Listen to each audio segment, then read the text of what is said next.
हाँ तो बच्चों, आज हम 10th class ICSE board statics के बारे में अध्ययन करेंगे, जानकारी लेंगे। उसमें कुछ टॉपिक्स हैं, उन पर प्रकाश डालते हैं। तो बच्चा कोई टॉपिक बताइए। वेरिएबल। वेरिएबल्स। वेरिएबल्स क्या चीज़ होती है उसको समझ लो। A quantity which can vary from one individual to another is called variables. तो एक कोई क्वांटिटी जो एक इंडिविजुअल से दूसरे इंडिविजुअल के लिए वेरी करती है, चलती फिरती है, उसको हम वेरिएबल्स कहेंगे। और वेरिएबल्स में भी टू टाइप्स होते हैं, एक तो कंटिन्यूस वेरिएबल्स और एक डिसकंटिन्यूस वेरिएबल्स। तो कंटिन्यूस वेरिएबल होते हैं a variable which take any numerical value within a certain range is called continuous variables. जैसे 1, 2, 4 एंड 6, 6.5, 7.45, इस तरह से भी कोई भी वैल्यू आ सकती है इसमें।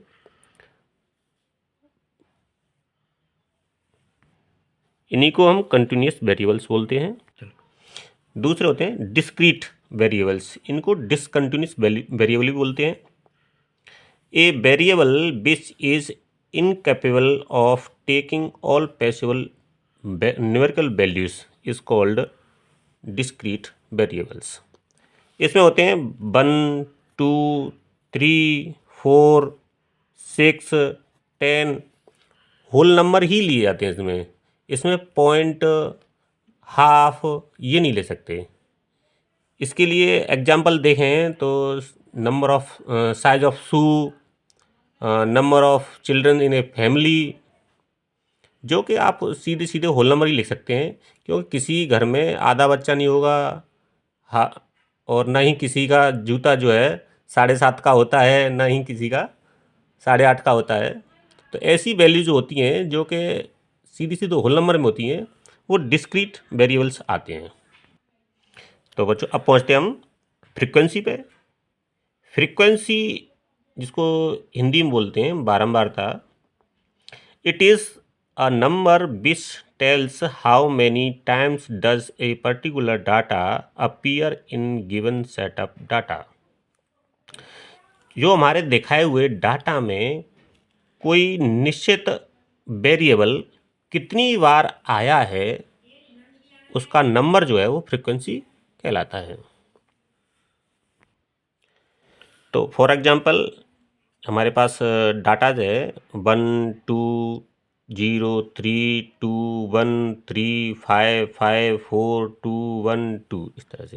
तो इसमें देखते हैं कि जो हमने 0 ओनली एंड 1 टाइम आया है, और 1, 1, 2, 3, 3 टाइम्स 1 आया है, 2, 1, 2, 3, 4, 4 टाइम्स 2 आया है, और 3 को देखते हैं तो 1, 2, 2 टाइम्स 3 आया है, और 4 1 टाइम्स आया है, और 5 2 टाइम्स आया है। तो हम कह सकते हैं कि 0 की फ्रिक्वेंसी 1 होगी, और 2 की फ्रिक्वेंसी 3 होगी, 1 की फ्रिक्वेंसी 3 होगी, और 2 की फ्रिक्वेंसी 4 होगी, और 3 की फ्रिक्वेंसी 2 होगी, 4 की फ्रिक्वेंसी 1 होगी, और 5 की फ्रिक्वेंसी 2 होगी। तो अब करते हैं फ्रिक्वेंसी के बाद में फ्रिक्वेंसी डिस्ट्रीब्यूशन देखते हैं। तो इसमें 2 प्रकार की फ्रिक्वेंसी डिस्ट्रीब्यूशन होती है, एक तो अनग्रुप्ड फ्रिक्वेंसी डिस्ट्रीब्यूशन और ग्रुप्ड फ्रिक्वेंसी डिस्ट्रीब्यूशन।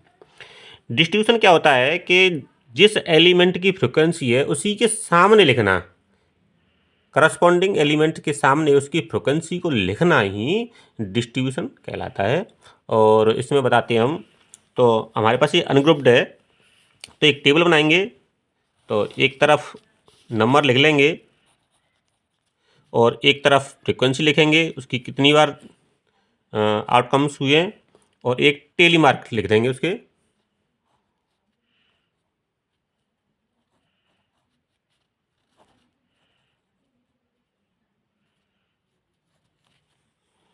तो इसमें सबसे छोटा जो नंबर है वो 3 है, फिर उसके बाद 4 है, 5 है, 6 है। तो अब इसमें काउंट करते हैं कि 3 कितने टाइम्स आया है। 4 टाइम्स 3 आया है। 4 कितने टाइम्स आया है? 1 2 3, 3 टाइम्स 4 आया है। 5 कितने टाइम्स आया है? 1 2 3 4, 4 टाइम्स 5 आया है। और 6 शायद सबसे ज़्यादा है, 1 2 3 4 5 6 7 8, 8 टाइम्स। अच्छा, अब टेली मार्क्स में क्या करते हैं कि एक बार में 4 लाइन लिखते हैं इस तरह से लाइन करते हैं 4। अगर 4 से ज़्यादा फ्रिक्वेंसी होती है, 5वीं होती है, तो इस तरह से कट कर देते हैं, left to right, up to down. अब इस जगह पे कितने 3 फ्रिक्वेंसी है, तो इसके लिए केवल 3 लाइन करेंगे।